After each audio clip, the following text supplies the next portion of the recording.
Hey, it's Matt Moscona. You found it. It's AFR LSU, your home for daily content on your favorite team, Fighting Tigers of LSU.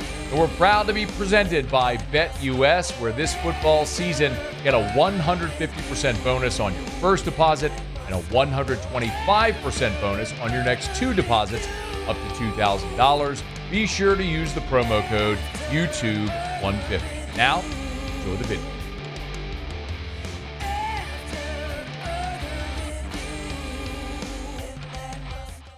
It is our pleasure to be joined by Sean Salisbury, one of the best when it comes to talking football, certainly quarterback play as well. You can catch him weekday mornings in Houston, and he's on Twitter, X, at Sean Unfiltered. Love having him with us as always. Sean, how are you, man? Matt, I'm doing well, buddy. How are you? I'm doing great, man. Let's start. I want to start with LSU, Texas A&M, and we'll get to the NFL stuff in the next segment. We'll just sort of flip it today. We were talking before you came on about Connor Weigman, who his PFF grade was the lowest on the team. I don't know what you think about PFF, but he's played now in 4 games, and 3 of the 4 weren't really outstanding. I'm just curious what you see there with a guy who coming into the season had some first-round hype and is kind of struggled a bit. Yeah, I'd say he's had injury-riddled college career as well, as we know. I watched the kid play in high school. He's from Bridgeland, and I went and watched him in person. Matt, when he came out of high school, I left that game the night I saw him play against a guy I trained who's now at Wisconsin and is a backup there as a freshman. And I came out of that thinking, that kid is a monster. He had already committed to A&M. I mean, he did everything well. Designed offense, but he could move. He had football IQ. He attacked. I mean, everything he did. I walked away from there saying A&M's going to have themselves a good one. So as I digress a little bit, and then, the injuries and the rest of it, I can tell you there's probably a handful of things that I'm surprised about in college football yet. And this year probably more than ever, how great, like the Indiana's, maybe not surprised, but it's a different season. He's one of the top ones that his struggle. I know when you come off injuries, I really am surprised because I went into this season thinking that, and even last season talking about Cade Klubnik, who's also a Houston, an Austin guy, and Weigman saying both of those guys, when they went in as freshmen, I say if the starting quarterbacks in front of them don't play well, like Uiagalelei before he transferred and at A&M, I said both of them will play and start as freshmen because I felt they were that mature. Weigman can play. It's a bit shocking. He's got better movement than you see, and maybe the banged-up injuries are preventing it, but there's a confidence missing from his throwing game because when I saw him, he was unflappable, and I still love him. I would, if I was at LSU, I'd anticipate that he's going to start playing better. But the trend is this year he's just been an average player, and was injured. Then the other kid came in and got him on a winning streak, and they'll stick with him as long as he's playing well, but if this gets out of hand and they're not playing well and he's turned the ball over, they will turn to the other kid because he's an electric talent as well. But I think Weigman can play. I do. And there wasn't anything I didn't like about him, Matty. You know what I'm saying? Yeah. But he has not gotten better. And maybe that's the injuries. Maybe there's a little confidence. Maybe he's still struggling with, trying to roll with this offense. But I do believe he's a good player. And I would expect if I was LSU, he's going to play better because right now he's not a first rounder. Right now he needs another year of school. I think he's a junior or a sophomore after the redshirt year, depending, but 3 years on campus this year, I believe. So it is he can play, but he needs to get that confidence back because he's a far better thrower than we have seen this year. That I promise you.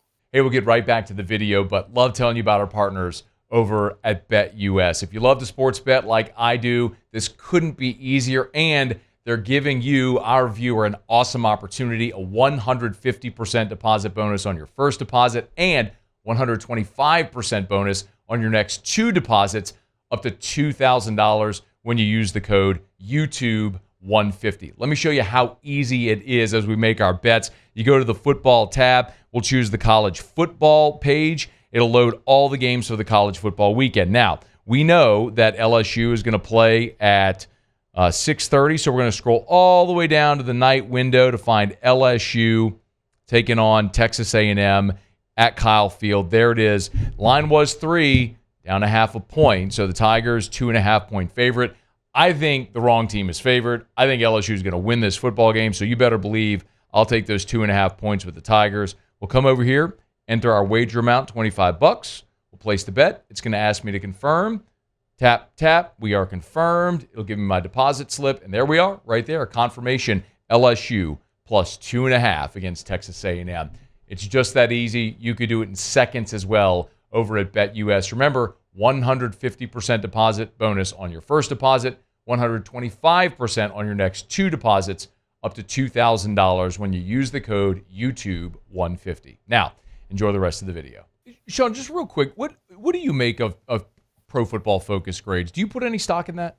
I do. I know, I do. The NFL, I don't. It's not full focus because they have their grading system, I get, guys from there on my show periodically to come on and be guests, whether it's the NFL or college, and I do, but they have their grading system. But I don't take it. I don't put my whole stock on judging a guy. I judge eye test, and like I said, I may have a different criteria on certain players or on line play or on linebacker play or quarterback play than they might. But I know how much time they put in and how much tape they study. But it's just different criteria. I don't agree with everything, but I do have a lot of respect for them, what they put in, and they got a big working class in the NFL and college football covering a lot of stuff. But I have my own grading, or I have my own stuff I look at, but I do turn to them to kind of see where, because sometimes you'll look and say, man, the eye test told me this guy didn't play well. And then you look at the grading system that the left tackle was 92% graded. So it may be different viewing. It's just a different wrapper and how we view it out of the kaleidoscope. Sure. But I do have respect for him. Yeah, I know this. If he plays average, they can't win this week. As good as they are. He can't play average against LSU the way they're starting to play now, and really the way they've played most of the year. And their defense is picking it up. But like I said, I'm telling you, Matty, he is better than the advertisement's closer than what you've seen this year. So the reason I asked about PFF is, and I agree with you, I always say Pro Football Focus is a metric. It's not the metric. It's something to consider. That's exactly right. I take some of it right. Yeah. Agreed. So they graded him at 48.5 against Mississippi State. But this is what I wanted to ask you about. They say he was pressured on only 4 of his dropbacks. So, and had a career-high turnover-worthy plays with 4, and both of his interceptions came with a clean pocket. So we know that LSU likes to bring pressure. They average almost 5 sacks a game. That's what Blake Baker does. This might be obvious to think, okay, well, if he's struggling against clean pocket, if LSU muddies him up, he'd be even worse. But how do you think that matchup plays? Like, if he's struggling against a clean pocket, if you're LSU, do you play coverage, or do you continue doing what you do? Like, how do you think LSU would attack him? I think you have to do what you do. It's a shocking statistic, most guys. But what it tells you is, Matty, that when you're playing clean pocket, that it's almost like he operates better in chaos. And I'll be honest with you, was he the number 1 or number 2 pocket quarterback coming out? When I saw him, he was very good at escaping. They ran a lot of RPO and got him on the edge. I mean, they mixed a lot of stuff in. They were multiple formations, and he did everything. I came away from there saying the guy can move too. It's shocking when a clean pocket. So what that tells me is some guys, we teach quarterbacks these days to playoff schedule, and I see trainers do it all the time. We don't do enough of teaching them clean pockets. I've said this before. We train these guys, and a lot of times make the off-schedule play. When it breaks down, run and bail out early and use your skill set. And then sometimes they're not prepared for a clean pocket. Honestly, I see it all the time. And I've said on your show before, and I'll continue to say it to anybody I train or any quarterback. The greatest quarterbacks in this world, you had one in New Orleans for a long time. They dominate. They make the simple play all the time. The ball rarely hits the ground on the simple play. Then the big one comes up, Mahomes running, Breeze hitting a double move go route. Those things come up. You don't live there. You may rent some space there and lease some of that space. Nobody lives there. Where you live is can you make the ordinary play look ordinary? Some guys make the ordinary play look extraordinary. They'll yank it into the ground one play, throw it wide on another, and then get a first down. And then they'll hit a hole shot where there's like a coffee can size window, and you're like, what in the world? So if I'm LSU, I have to be multiple. I don't know about exotic, but I don't want to give him a look because he is a guy who's a high football IQ guy. At some point in time, you're going to start getting into rhythm with a clean pocket. You just are. Otherwise, you got to take the uniform off and go hand out Gatorade. I mean, and I think Connor Weigman knows that. So if I do what I do and make adjustments. Now, the stat is glaring, but what happens if you're not prepared for what you do and you come out clean, you play a clean pocket and the guy goes 9-9? well, then you better be prepared to adjust. So for me, it's do my stuff. Would I study all, and it's not just him, study, obviously releases and what formations they're going to use to try and clear it. But I would go with what I do. I would pressure, and I would get after him and do what you like to do, because normally those things, and what pressure does, Matty, it means a lot of times man-to-man, a lot of times, unless it's a 4-man or 3-man rush, is it's a one-guy read. And I think we talked about this with Rattler pressure, and it kind of takes decision-making out of it and allows the guy to get back into confidence because, I'm going to beat you on the edge. You pressure, I got that read. Zone and non-pressure, clean pockets, you got to work through your progressions. And obviously he's not doing that well, but clean pockets should be like shooting fish in a barrel, and he's not done that. That's why it's so alarming to me how he's playing. But if I'm LSU, I don't come in and completely crap can what's got me here. But you better have different looks and also maybe you show him pressures and that, and then drop into zone, and then you show him zone and drop. I would do a lot of stuff, because I can tell you this, I promise you, and I've talked to people, the guy he's got some football savant in him. He knows how to read a coverage. So, and I would test him, give him a clean pocket, see how he starts off. He goes 5 for 5, make your adjustment, but always have in your bag what you do well. I don't ever get away from what I do and do well. It's like telling the Baltimore Ravens to hand the ball off to Derrick Henry 3 times. Don't do that. Who would you do run that? It. Yeah. You run it, and then we'll adjust from there until they prove they can stop you. So it's the same thing here. Advantage quarterback play, Nussmeier, but this could be sneaky if you're not. If he finally finds his way, and the reason they got him out of Bridgeland and thought he was a big-time player coming out of high school. Sean, I want to flip it and ask you, you raved last week about Nussmeier. I'm curious what you think about the matchup with Nussmeier, this LSU offense, which kind of feels like it's finding a running game against that Texas A&M defense. It'll be important. We know Mike Elko can coach defense. There's no secret there. And he said he was going to come around and make them a dominant defense, and they are. This looks like, wrecking crew defenses of years past. They're a top 20 defense, and they're really good. And the reason why is while he's at times, Matt, you know this, when a coordinator, guy who's been there, goes head coach, comes back. But when you're a bit, what's the word, a lot more studying to do, and he expects more from his players, it's not just basic, that you can be out of position. And they're in position most of the time, and they got, an edge rush who can get to the quarterback, and they're aggressive and they fly, and they're going to give him a bunch of different looks. I think that Mike Elko, the matchup is a good one because, number one is he's going to stand in there and deliver the football, but it will be paramount to run the football, at least, and not betray it. Meaning you're going to be embarrassed on a few series. You just are. Both teams. A&M in particular, they're going to give something. They're going to split front, and they're going to pressure, and they're going to do stuff. And they are getting after it, and their offense, they're trying to pick it up to where they can match their defense. But their offense, their defense is really good, and wherever Mike goes, they play better. So he is counting on his players to play smart, but you're going to have to run it, because if you go 2 3 and outs and they embarrass you on a series, the last thing that you want is letting him tee off on you and giving you looks where now, while Nussmeier's got a high football IQ, and it becomes one of those, because even if you're having a good game throwing it, that's where it's going to be loud. You guys know what that's like. This will be as loud a crowd as they've had, and I think this is so huge for them until the Texas game. Sure. We know this rivalry, and the crowd noise will matter. And LSU knows what it's like for opposing teams to come there. They're going to get a little bit of taste of that with 108,000 people, but he's going to give you a lot of different looks. He's going to do everything he can to make Nussmeier uncomfortable. Now the challenge for A&M is you better get to him, and even if you get to him, the guy's not going to back down from taking a shot to the mouth.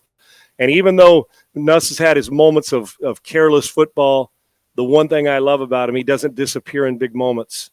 And so it is going to be one of those. This is a great chess match with his football IQ and Brian Kelly's team and their offense against a really good defensive coordinator and a defense who bought in. So you should expect a lot of looks and expect to be embarrassed on a couple series. It's just going to happen. With that being said, you at least got to have the threat, because what it'll do, it's going to give you, if you come out and are running it some, or at least they have to defend that, he's going to have some second level windows in play action that are going to be huge for him. And what play action does also as far as pass protection, it turns the line back. and you're blocking gaps, which will give help on an edge rusher who's pretty damn good. And so I would expect to see more of that as well this week to sew up protection. But it's going to challenge Brian and Nuss. It's going to challenge their, that offense and the multiple fronts and defense they'll see. But they are sound, and they're not out of position very much. And to me, that's about 70% of the battle, where if you're playing a coverage, you get to your spot, and Mike is disciplined, and Mike expects you to be where you're supposed to be. And once you are, that's 70% of the battle when you're playing football and big-time college football. Be a big one in College Station Saturday night. We're looking forward to it. Sean Salisbury. Let me say one more thing about Nussmeier. Please. And I was saying on my show real quick, and I rave about him and his toughness. If I was drafting today, based on the overall thing, the performance this year, I'm just like Carson Beck, Garrett Nussmeier, or Quinn Ewers. And I've known Quinn since the 8th grade, and I think he's a great kid and a really good player. And Carson Beck, they're both big guys. I'm going to tell you now, I'll bet you there's some out there that would draft Nussmeier ahead of both of them right now. I'm just telling you. And I know it's early, you're not worried about the draft now, but the guy can play. And I think you're only going to see better. Now, the numbers aren't going to be as gaudy as some, but I'm just telling you, this guy can play. And I love the challenge, and I can't wait. If he goes in there and has one of those big Heisman moments, he's not going to win the Heisman, but I'm just saying, has that moment, you're going to start to hear whispers as the season rolls along with them being in number 8 and in a great position right now. Oh, yeah. Hey, I'm not predicting them to win out, Sean, but he's got 2 big stage opportunities left. This Saturday, when the whole country will be watching, because there's no other great biggest game of the weekend, no question about it. And then after the bye, when they're at home against Alabama, which I think we're all anticipating will be a primetime game as well, the country will be watching that one too. So he's got the thing that every coach wants: a mental, emotional, and physical toughness in duress that and comes from good DNA, football IQ. The 2000, I'll win more often than I'll lose with guys like him, and that's not to just those guys are both going to be first-round picks, I imagine. But I'm just telling you that the guy is under, maybe a national focus because we don't talk about him enough. You and I do. Underrated, but if he can play, and we all know that. But the national stage is going to be set for him to take the next step where people are like the wow factor games that he's got an opportunity to perform. Thanks so much for watching the video. Do us a favor, subscribe to the channel, smash that like button, hit the bell so you're notified when we post a new video, and remember to support BetUS, where right now you can get a 150% bonus on your first deposit and a 125% bonus on your next 2 deposits up to $2,000. Be sure to use that promo code YouTube150.